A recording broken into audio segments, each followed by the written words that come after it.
Hello. You may wonder, what is it with all this setup? I mean, why do you see a battery? Why do you see a digital multimeter?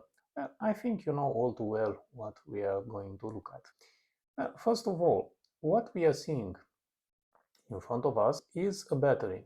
It's a battery that has spent a lot of time in storage, and this is what I want to show to you, that even though a battery has not been used, the electrolyte can still leak, and the battery would still test as one that would still have some useful energy to deliver to your circuit.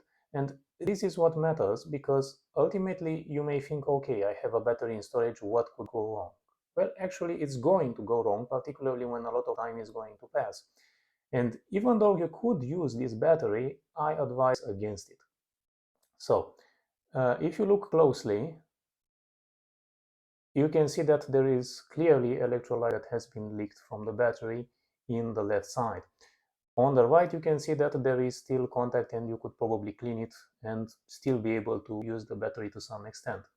However, most of the time when we are looking at batteries that are spent or are exhausted, in general, you're not going to notice the fact that they can still deliver useful energy because they have spent some time in a circuit.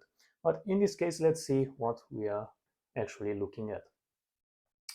So, all right, let's check the voltage first with our venerable UT43C multimeter, which you have seen featured in so many videos because actually it's a very good multimeter. It's cheap, it's readily available, and it's a very good reference. So let's see. Okay.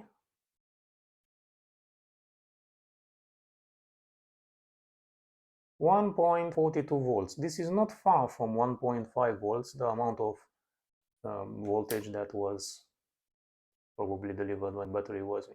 Yes, 1.4 volts, which is quite close to 1.5. This means that the battery has not been,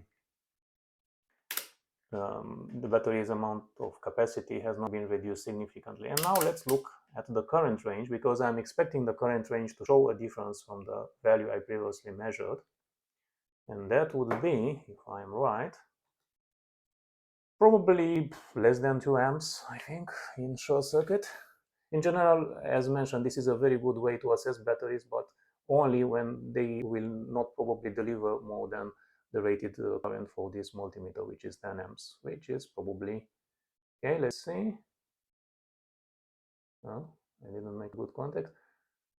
Yes, less than 3 amps, which is not far from the value that was previously written by me on the battery, 3.7 amps, which was a very good current that was delivered when the battery was not new, but certainly not very old. So almost 3 amps, but the battery is clearly leaking, as you can see over here. So pay a lot of attention to batteries that are long past their expiry date, and as you can see, the expiry date was on 2020. We are now on 2023.